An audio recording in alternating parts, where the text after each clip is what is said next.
Let's have an honest conversation about race relations in America. Because there's obviously a lot of controversy going on right now as people are taken to the streets and there's been riots and protests and Black Lives Matter, no, all lives matter, and all this back and forth. And so since I've been doing this live stream every weekend about mental health topics, I want to try to approach this controversy from a different angle. I want to look at psychology, and I want to look at history, and I want to look at genetics and share my thoughts on it. See, the problem here is that from my own experience on social media, and I've been on Facebook and Twitter, and I'm just seeing so much back and forth. You know, I've friended a lot of black people, and I've got a lot of white friends, and it's almost like they live in two different realities. You almost wouldn't believe they live in the same planet, because you've got on the one side, you know, all these memes from my black friends who are just saying things like, showing pictures and videos of all these black victims of hate crimes and black victims of white police brutality. And they make it seem like only atrocities are committed against blacks, only by whites. And on the other side, you get the same thing, because you have a lot of white conservatives who are sharing basically the same thing. They're saying, look at all these images of an elderly white man that was beaten up by a black kid. And, there's more black on black deaths and, all that stuff. And so you have this real back and forth that's going on here where you have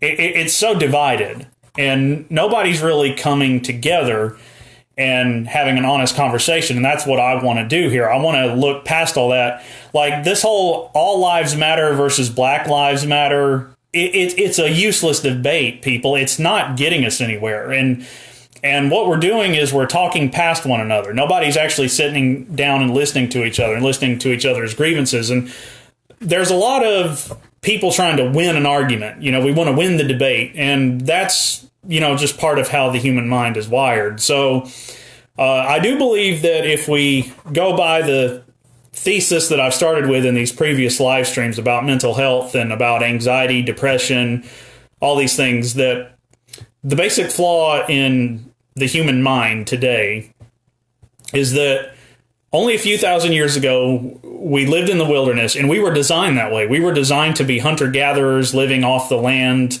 living in the wilderness and small tribal communities. We were never meant to live in civilization. We were never meant to live in large cities and nations and states and empires and all the things that we've constructed. So civilization is actually overtaken us. Like, we've gone past what our minds are able to process with technology and civilization. And that's the source of most of what's wrong with us mentally. Like, why there's so much ADD, why there's so much autism, why there's just about all of it can be explained with that simple premise. And so I think that we can solve so many problems that we face as people if we'll go back and recognize where we came from and recognize the role that plays. So in talking about racism and racial tension, the first thing we have to understand is a phenomenon called cognitive dissonance. And what that is a great way to describe it, because I actually put a Facebook post about this out there, that cognitive dissonance is basically when two people see two different movies on the same screen. So it's like they're watching the same movie on the same screen, but each of them is seeing a completely different movie.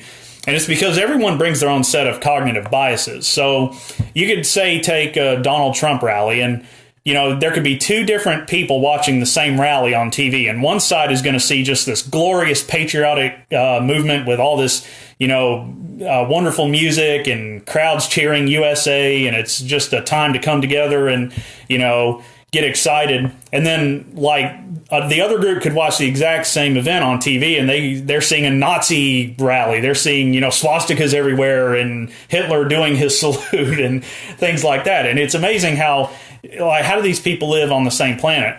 So cognitive dissonance comes as a survival mechanism. When we go back to our early ancestry, that, there's an old saying about people, about how hard it is for them to admit to being wrong on anything. Well, the reason for that is if you admit to being wrong about something, if you're wrong about something, in our minds, that's associated with death. Like, you have to be right about stuff to survive, like to build fires, to build communities, to build shelter. You have to be right in your calculations. And if you're wrong, you die, you get eaten by a predator, or you starve. And that's actually why humans have a hard time admitting they're wrong about stuff, is because our brains tell us that if we're wrong, we're going to die. Our survival mechanisms actually work against that. And so when we form political beliefs, we become extremely protective of those beliefs. And we become convinced that we're right and the other side is wrong. And we have a real lust for conquest and domination. We love to dominate each other. We love to attack each other, and we love to beat the other side. And that's why sports are popular. That's why war is a thing. It's something that's very interesting. It's not really unique to humans. There's other animals in the animal kingdom that do it to a certain extent, but we are big into competition. We fight for territory. We fight for land. We fight for dominance. And it's because, like, our brains, our minds give us a dopamine rush, which is a rush of feel good. It's a reward for beating someone else, for out competing someone else, for getting more resources than someone else. So if our tribe gets more resources than the other tribe, then it increases our likelihood of survival. And that's why we like to compete with one another. That's like we get a thrill of competition.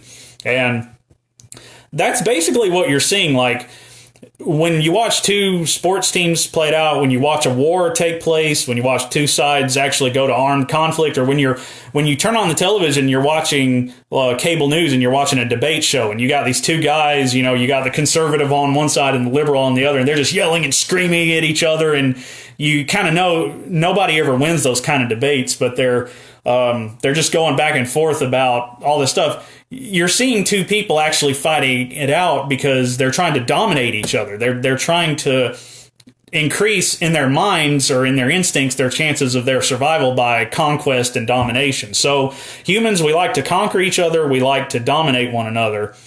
And so cognitive dissonance emerges from that. And so we post stuff on social media, and, you see these comics, and both sides do it. And, there'll be a comic like, you got a guy on one side that says something stupid, and then you got the guy on my side that says this really smart, intelligent thing that supports my political beliefs. And then the other guy, the opponent, he just sits there dumb with his eyes big, going, he's been defeated, conquest. So these are all driven by self-protection mechanisms. Now, but what does that have to do with racism? So first of all, to talk about racism, let's talk about the origin of race, because it's actually a really fascinating topic in anthropology. So there are some really interesting things about humans. First of all, we are the most populated animal in the world, obviously. There's 7 billion of us. I mean, not including microscopic organisms or plankton or anything like that. But as far as land mammals that, we've conquered the whole world. There's humans living on virtually every continent. And the things that make us culturally different actually have to do with the climate of our continental ancestry. So what I mean is, if you've got lighter colored skin like I do, it's because you come from European ancestry. And in Europe, it's really cold and there's really harsh winters. So lighter shades, lesser melatonin levels are extremely important to survive those harsh winters. But likewise, if you come from the African continent, your ancestry, the reason they have darker skin and more melatonin in their skin is because that's more useful for survival. And, it's closer to the equator and the sun shines a lot brighter on that. And so it's darker skin is more useful for survival there. And so we have these different races that have emerged because of that. And it really just depends on what continent your ancestors came from. And there's a lot of interesting distinctions that have arisen amongst the different ethnicities because of that. So, for example, there's the old joke, white men can't jump. And it's because we observe that there are so many African Americans that really dominate sports in, football and basketball especially. And, you could complain how unfair that is, but there's actually an interesting genetic reason for it. It's because people of African ancestry, what did their ancestors do? They lived on the plains in the Serengeti, and they had to outrun lions. They had to chase down their prey. They had to be able to run long distances to get from one location to the next.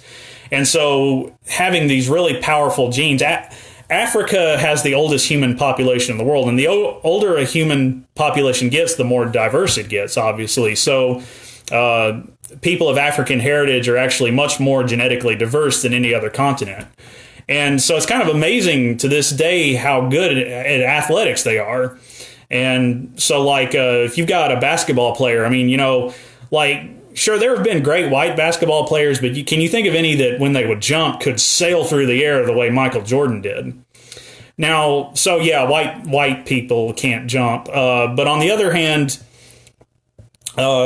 white people brought certain other things to the human race. We were the first ones to industrialize, and we were also the first to develop the ability to drink milk in adulthood.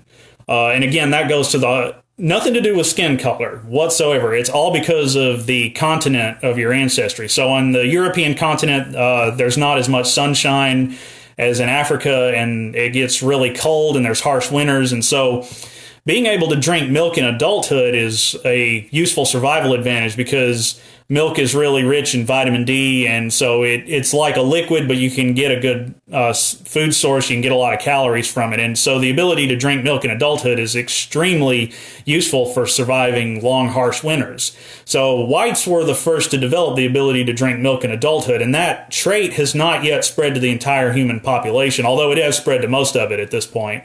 And that developed about 7,000 years ago. So lactose intolerance is actually the default human setting. Lactose tolerance is the mutation. Other things too, like these aren't, one size fits all things. Like, it's not like all white people can only drink milk and none of them can jump. And it's not like all Africans are extremely athletic. But these are just kind of general trends that appear in our genetic ancestry. And so there's really interesting distinctions there. But at the same time, there's a flip side to that. And this is what makes racism so tragic, is that even though there are 7 billion of us, and even though we come in all shapes and sizes and shades and colors, humans are actually the least genetically diverse species on Earth. It's actually kind of incredible. So if you compare us to primates, for example, like you can take two human beings that are on completely opposite races on completely opposite sides of the world. So you could take a white person from Ireland and then a really dark-skinned Aboriginal person native from Australia. Completely opposite sides of the world. No way they should be related. They are almost genetically identical to one another. And if you compare us to chimpanzees, which is the animal we share the closest. Humans and chimps are like 97% match in our genes. But you can have two chimpanzees of the same family, of the same tribe, and they're not as closely related as these two humans from opposite ends of the world from each other. And the reason for that is because not too long ago, maybe 10,000 or more years ago, the human population shrank to near extinction on several different occasions. The last one was right at the end of the Ice Age. So about 11,000 years ago, the Earth went through something called the Younger Dryas event, and there was ice melting, the Earth warmed up, glaciers melted, there was climate disasters all over the world. So the human race almost went extinct 11,000 years ago. And then so with these different bottlenecks in our genetics that have appeared over the years, even as we've spread around the world and developed these different genetic traits in our populations, like different skin color, different hair color, different eye color, we're still more closely related than two chimpanzees in the same family. Truly amazing. So we're all almost completely identical to one another. And so it's so tragic that we will hate each other and try to dominate each other and conquer each other based on physical appearance, or really based on anything, but especially based on physical appearance. So how then does racism appear? What role does it play? It actually does have a natural explanation. And what it is exposure, the fear of exposure to pathogens. So let's say you've got two people in our tribal ancestry, two different tribes that live in two different environments.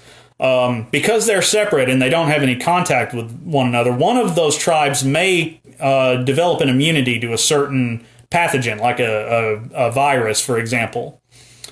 And so then your tribe has never even once come exposed to that virus or that pathogen.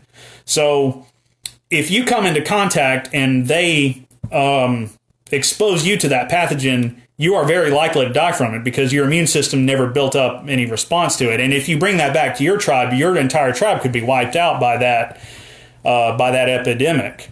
So that's very relevant, isn't it, about pandemics? So racism tends to emerge as a natural instinctual fear of other humans who have different features. And it's not just skin color. It could be, facial features. It could be a different gait. They may walk differently from you or whatever. But humans seem to have these hidden, I would call them psychological antibodies that make us slightly distrustful and slightly wary of people who we perceive as outsiders. People who are outside of our own tribe, people who look different from us, who have different sounding voices, who have different facial features. And it comes from that fear of coming into contact with disease. And that fear isn't entirely unwarranted. As you may know, when the white man, Christopher Columbus, the first Europeans arrived on the North American continent, the Native Americans that had settled North America had been separate from whites for tens of thousands of years and did not have any immunity whatsoever to smallpox. And so Christopher Columbus, unwittingly, not on purpose, Columbus is really getting dragged through the mud lately, and he doesn't really deserve all the hate he's getting. But so when they came in contact with the white Europeans, the white Europeans brought smallpox with them. And unfortunately, the Native Americans had zero response to smallpox, and it wiped out 90-something% of their population.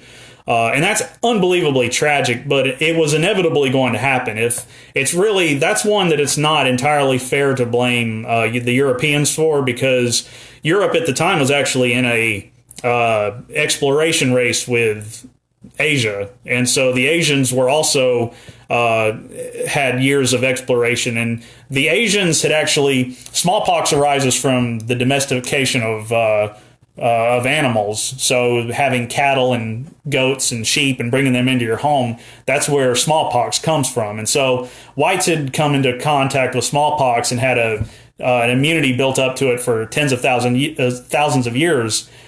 But the Asians had actually domesticated animals before us, so they also had an immunity built up towards smallpox. So if Columbus hadn't stumbled across North America, the Chinese probably would have gotten there first, and the same thing would have happened. I mean, the Native Americans would have been wiped out tragically nearly by that as well. Now, that in no way excuses the later conquest that the Union Army, that the United States embarked against the Native Americans. That was an absolute racist genocide that deserves to be referred to as one of our great sins and one of our great evils in human history. So, but we'll talk about that in a minute. So, racism emerges as an instinctual fear against people who are slightly different from us due to the fear of those pathogens. Now, this is not that strong of an instinct, and it can be very easily overcome, more easily than we think. So we don't have anything to worry about with pathogens anymore because we've civilized and we've built cities and we've cobbled all these different ethnicities together in one town or village or city. And so we don't have anything from a biology standpoint to fear because we all build up the immunity to the same diseases. So that instinct we have needs to be overcome, and it can be very easily.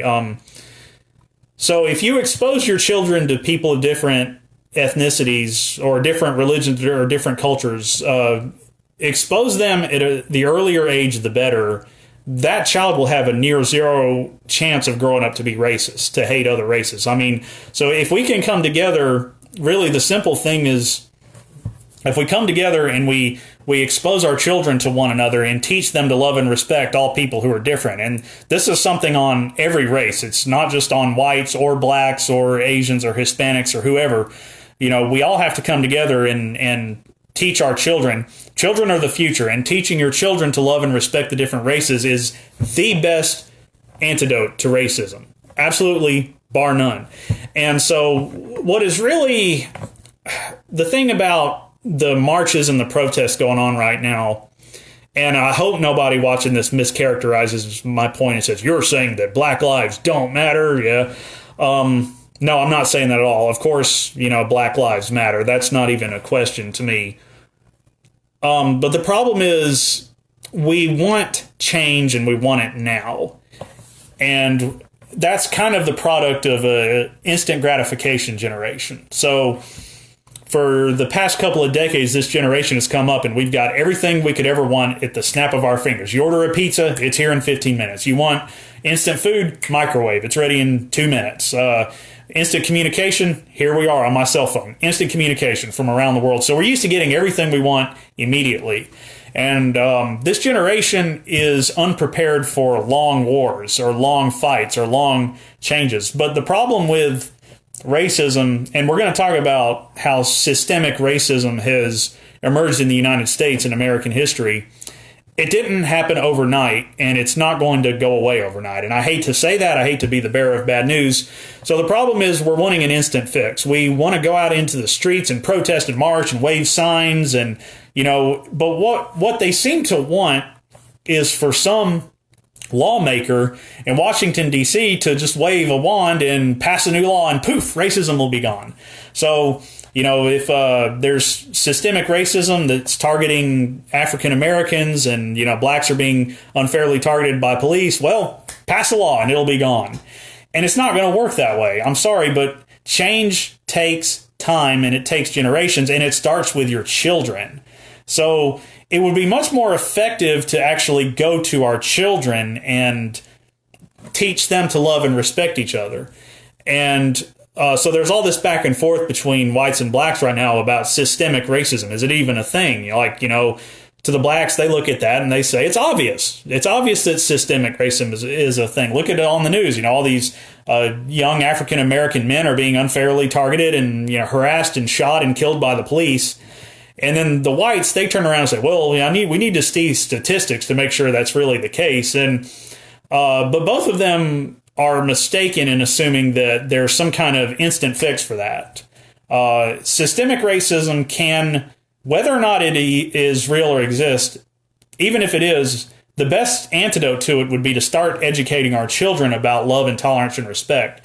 And so the problem that I'm proposing, that's the source of so much racial inequality, so much tension between the different races in this country, is that we segregate ourselves and we don't let ourselves be exposed to one another enough. And we kind of fester and allow that racism to keep going from generation to generation.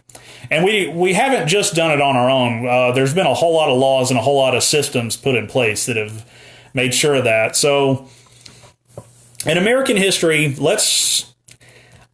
it would be easy to go back to the beginning to when slavery started in America. But honestly, I think for our modern problems, that's going back a little too far.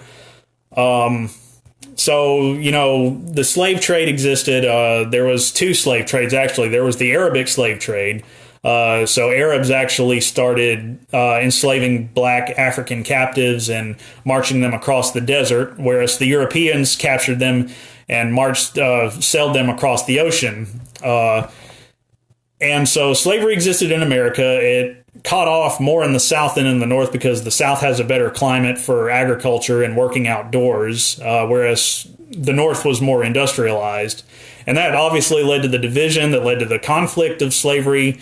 So I feel like I would be cheapening myself here by getting into the whole Confederate stuff about, we need to take down Confederate monuments and we need to take down the Confederate flag and the statues need to come down.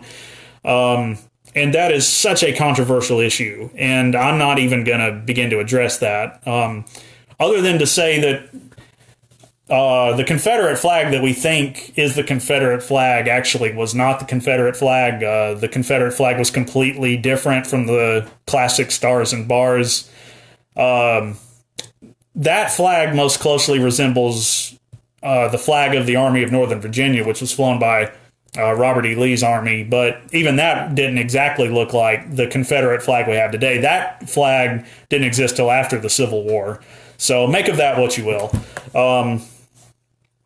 I think that the racial tension in our country today, the modern one, really started at the end of the Civil War. And it started, honestly, with the Lincoln assassination. So one of the things that I will give the Union credit for, and I think Lincoln and Grant made the right decision, was when victory was ahead and it was clear that the North was going to win the Civil War, there was a question of when we win, how do we process this? So, do we take the Confederates, we've declared this rebellion illegal and we're going to, fight it with a war, with force, with bullets and cannons. So what do we do with the Southerners? Do we take the generals? Do we take Robert E. Lee? Do we try them as traitors? Do we hang them as war criminals and things like that? And Lincoln had decided that with all the turmoil and bloodshed, you got to understand the Civil War was just awful in a way that we can't even imagine. I mean, it was so much worse than it appears in the TV shows and in the movies that we've seen and what you've read about it in books. The Civil War was almost equivalent to an American Holocaust. There was so much death and so much destruction, and it was absolutely horrifying. And so Lincoln, towards the end, was so exhausted, and he was like, enough is enough. So the policy of the North was, when the southern states are conquered and brought back into the Union, there's going to be no war trials. There's going to be no, Lee is not going to be tried as a traitor. Longstreet, all the Confederate generals. The policy was, we need to embrace them. Once they surrender, we allow them back into the Union with open arms. And that's because Lincoln didn't want to continue the tension. He didn't want to continue any more anger. He didn't want it to lead to another conflict in the future. And the country had been through enough. It was just a time to heal. And that's a noble and courageous decision. I'll give Grant and Lincoln credit for that. Unfortunately, Lincoln had really grand plans for Reconstruction, for how to reincorporate the South. See, the South had to contend with the fact that its economy depended on slavery, and slavery was now illegal and was banished. And so the whole agricultural aristocratic system that they had set up during the antebellum period was now crumbled to dust, and a new economic system had to be rebuilt from scratch. But they also had an entire new workforce, now all these freed slaves everywhere. And so Lincoln had some very grand plans. Unfortunately, he was assassinated, and we never got to see what his grand plans would have entailed, and it always remains that big what if question mark in history.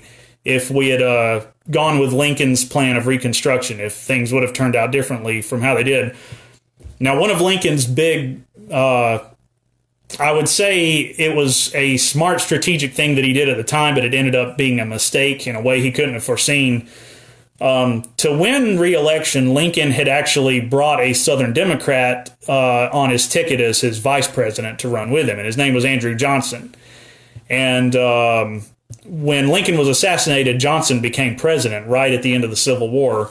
And Andrew Johnson was a corrupt crook who just was awful, and he was very sympathetic to the causes of the South, even though the war was over and had been won. So Johnson's plan for Reconstruction was a boondoggle, and it went so poorly that Ulysses S. Grant, the general, decided to run for president because he thought he could do a better job. And so with Reconstruction being so badly mishandled, that gave rise to the Ku Klux Klan. So I really think it's really hard to say, and this is really tricky territory, but the white population in the South had been, the slave owners, the plantation owners, had been very paranoid over the years about what will happen if the slaves ever get let go, if they ever do win their freedom. What happens, and there was this paranoia that they'll take up arms and they'll try to get revenge on us, and then they'll turn the tide, and then they'll enslave us. And that paranoia continued after the war was over. So seeing all these African Americans free, roaming in the streets and running for office and, trying to start businesses, it just really, these former Confederates coming home from the conflict, who also, I think PTSD played a huge role in this. This war was so terrible, it's undeniable that PTSD was a major problem with Confederate and Union veterans, and they didn't know what PTSD was back then or how to treat it, so it never got any proper treatment. And it again remains a big question. If we had known better about psychology and about PTSD and how to successfully treat it and put people through therapy, how different would the aftermath of the Civil War have been for the veterans returning home. But Confederate veterans were intensely paranoid and schizophrenic and had that long fear before the war of what happens when the slaves win their freedoms.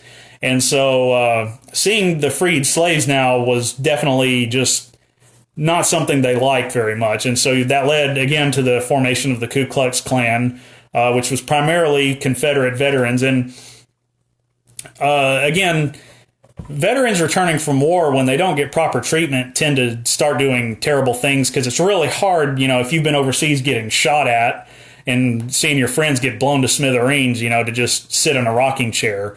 So after World War II, you had a whole lot of veterans coming home from war, and a lot of them joined illegal gangs and started those motorcycle gangs like the Hells Angels and things like that, and started going on war paths of death and destruction and armed robbery and just, things like that. So the Ku Klux Klan emerged in the aftermath of the Civil War as kind of a paramilitary terrorist organization. And, I can't help but wonder what kind of schizophrenia played a role in that, because obviously the blacks posed no threat to the whites. The blacks weren't interested in any armed conflict. They didn't want to start any fight. They just wanted their freedom.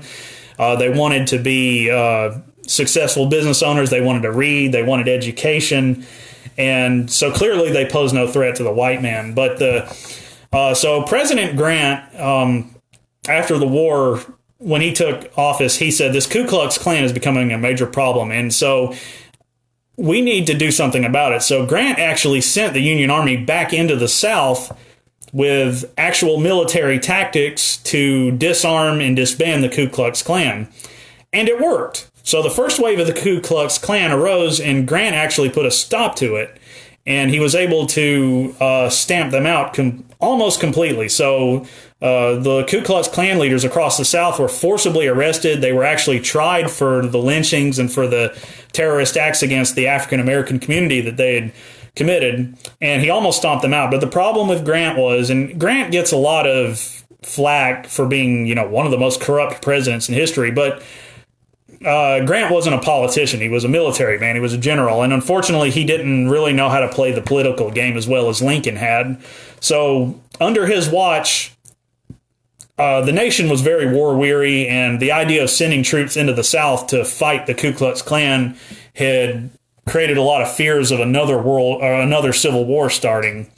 And so public opinion turned against Grant on that one, and the extraordinary amount of corruption going on. People he trusted or convinced him they could be trusted. There were a lot of people trying to profit off of Reconstruction and line their own pockets and things like that. And so unfortunately, the federal government kind of took a back off policy. They sort of were like, okay, we'll just leave the South alone. And in the aftermath of that, the Ku Klux Klan made a comeback, and unfortunately they went out of control. And that's when, in the following decades, leading up to the 1900s, you start seeing the Jim Crow laws coming into effect. And so it needs to be said, if you go back to my earlier premise, that the best way to fight racism isn't to pass a law. It's not to bring people, it's not to just, get Washington, D.C., like the fighting racism, ending racism in America is going to start in our homes. It has to start with us. We can't rely on government to do it. And so as part of, what I'm saying, what I'm proposing as evidence for that is that the federal government did such a poor job, and systemic racism was put up in the following decades. And so, like, vengeful whites who were in charge of local governments made it as hard as they possibly could for the black community to get incorporated into regular everyday life. Like, they made it more difficult for them to vote. They made them jump through more loopholes to, fill out more paperwork to get a business license or to apply in school. But see, the thing about the Jim Crow laws, going back to what I said earlier, the best way to fight racism is to actually bring children of different races together at an earlier age. And the earlier age, the better. And expose them to one another and teach them to love and respect one another. And the earlier you get a start on this, the better. And, kids who are exposed to each other like that in that, culturally diverse environment will have almost a 0% chance of growing up to be racist. And so what the Jim Crow laws did was it kept the blacks and the whites separate. And what's so sinister about that, what is so absolutely diabolical about that, is that it targeted the two things that the people need the most to end racism: the schools. So segregated schools, the myth of separate but equal, became a thing. So the idea, there's something really, really intentional and designed and wicked about blacks and whites going to different schools, because they're children and children need to be exposed to each other. So whites and blacks going to two different schools kept the racial tension, kept racism going. And it was a way of ensuring that it would continue into the next generation and for future generations. And the other one was, I'm going to be an equal opportunity offender here because, there are Republican presidents in the past who are guilty, and there are also Democrat presidents who are guilty. And I'm going to talk about one very, very important historical issue that doesn't get talked about enough, and that is the most racist president we ever had. And he's actually a hero of the Democrat Party and considered one of the great leaders of the Democrats. His name was Woodrow Wilson. So in the early 1900s, Woodrow Wilson, who was absolutely an appalling racist, he was a white supremacist. He had spoken at the Ku Klux Klan. He was very Klan sympathetic. I could go on a long tirade about all the terrible things that Woodrow Wilson did. And it boggles my mind that we have schools for minorities named after Woodrow Wilson, that we have scholarships for minorities named after Woodrow Wilson. So when Wilson became president, he was one of the things he did was there was a movie that had come out, and if you ever heard of this movie, it's this is back when silent pictures were still a thing. The movie was called Birth of a Nation, and it was written and directed by the Ku Klux Klan, by a member, and it is appalling to watch. It is one of the most sickening, make chills run up your spine movie you've ever seen. And what it does is it's a story, but it portrays the Ku Klux Klan as the heroes, and it portrays these black people that are like these savage ape men, and they're terrorizing innocent young white women, and the Klan rides up heroically and saves the day, kind of like a Western. It's just really appalling. And it was Woodrow Wilson's favorite movie, and he actually brought it into the White House, and it became one of the first blockbusters in the United States of America. It became a best-selling movie. And so, while Grant tried to fight and stamp out the Ku Klux Klan before it got out of control, but we stepped back on fighting the Klan after Reconstruction ended, and then the Klan was allowed to get out of control, and then the South was able to put up segregation and all these terrible Jim Crow laws that separated the races. And then Wilson is like the icing on the cake, because Wilson, he actually took the Ku Klux Klan and made it mainstream. When you see those images from the early 1900s of, the men in white robes with the pillow heads and their, the hoods on, and there's for miles and miles and miles, you can see them marching, and it's the Ku Klux Klan, and there's thousands of them descending on Washington, D.C., and it's one of those horrifying images. It's the legacy of Woodrow Wilson. I hate Wilson so much that when we go to eat at Cracker Barrel, when the waitress leads us to our table and says, "Is this chair fine? Is this seat fine?" And I see the tables next to their hanging portrait of Woodrow Wilson, I'm like, I don't want to sit next to Woodrow Wilson. And then they don't know what I'm talking about. But so Wilson also segregated the Army. So the Army was actually now integrated up until Wilson. So whites and blacks could actually fight together. So if there's two things that are very important, one of them is children being exposed to different races at a young age. And then the other one is blacks and whites being able to fight together. you have that brother in arms phenomenon. It's a real phenomenon. There's a reason why when the Navy SEALs are training, they actually strip the men naked and they go out into the water, into the freezing cold water in the ocean in the early hours of the morning and leave them there. And the only way they can possibly survive naked is to actually huddle together while the freezing cold water is crashing in on them. That's the one thing that'll prevent them from hypothermia, because when you're out in battle, there is no skin color. There's no differences between the races, like white, black, Asian, Latina, whatever. You're fighting together as brothers in arms. And so the Army is actually, if the military is integrated, then that's actually, along with schools, that's one of the best antidotes to racism we have. So the fact that Wilson segregated the Army speaks volumes to just how diabolical his racism was. And, I could go on. I've got plenty more complaints against Woodrow Wilson. He ran on the Camp Promise not to get us into World War I, and then he got us into World War I as soon as he was elected. He's the first president to come up with the idea that we could invade other nations and spread democracy, and then it would make them like us. And so, while today it's considered a Republican Party, it was a platform like with George W. Bush with the invasion of Iraq. It was actually, that philosophy was started by Woodrow Wilson, a liberal Democrat and a socialist. But anyway, so there's two things that we have. There's children coming together in school, and then there's people coming together in the Army to fight alongside each other. And those are two wonderful antidotes to racism.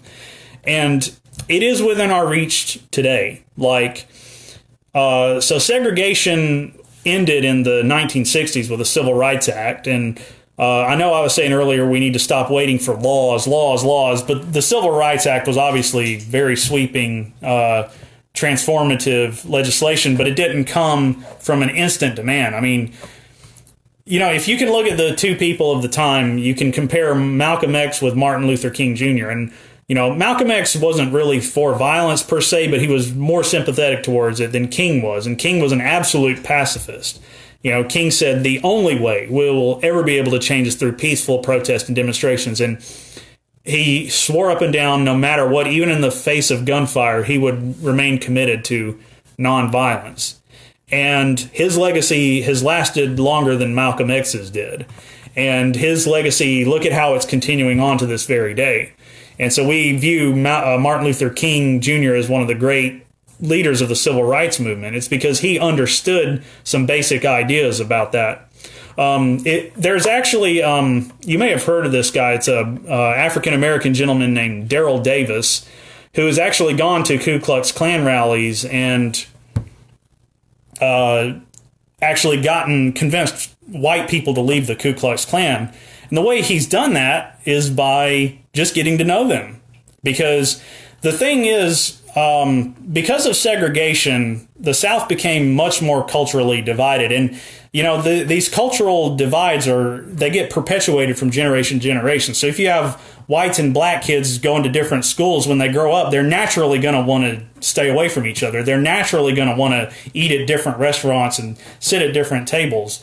And so, like different churches, you have black churches and you have white churches. You have you have all these different things that pop up. So, Daryl Davis, what he noticed was a lot of these white guys who had been members of the Ku Klux Klan had never met a black person before. So he went to them and introduced himself, and they expected him. Like, they grew up in these isolated, all-white communities and were taught their entire lives that, blacks were these retarded, savage ape people. And he spoke to them, and he just spoke to them kindly. And he just said, "Hi, nice to meet you." And it just turns out he was a regular guy. And he was able to show them his humanity and convince them to leave the Klan over that. And I guess that's really my point, is we need to show each other our humanity. And we need to realize, how similar we all are. And so, like in America, I guess is a legacy of years and years of racism, of different segregation.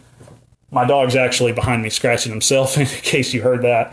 So all these years have passed, and we've culturally separated one another. We've naturally segregated ourselves. So it's up to us, not the government, not Washington, D.C., not some politician. It's up to us to naturally come together and start, raising our children together and start teaching our children to love and respect one another. And that is the best way to end racism in America, in my opinion. So thank you all for tuning in. You can leave your thoughts, comments, anything you want to say down below. And I appreciate it. If you came in late, 'cause I see some people just entered the room. I'm actually done with the broadcast today. So as soon as we get done here, this will start from the beginning. So I've been talking about anxiety and mental health topics, and I was really just trying to bring what I know about the subject to the whole racial controversies going on in America right now. And I think that could be very helpful. So I don't know. I mean, I may continue. I do want to keep doing these live streams. Hey, stop it. Stop it. Hey. Sorry about that. I do want to continue doing these live streams, but I mean, I've got a couple of more mental health ideas to talk about. And if I run out of that, I might just move on to a different topic. But people seem to be enjoying me talking about the depression and the anxiety and what we can do as a society to bring it into those. And also, if you enjoyed this, I've got more. You can just go to my profile. You can find all the live streams I've done in the past. So thank you all for watching. See y'all next week.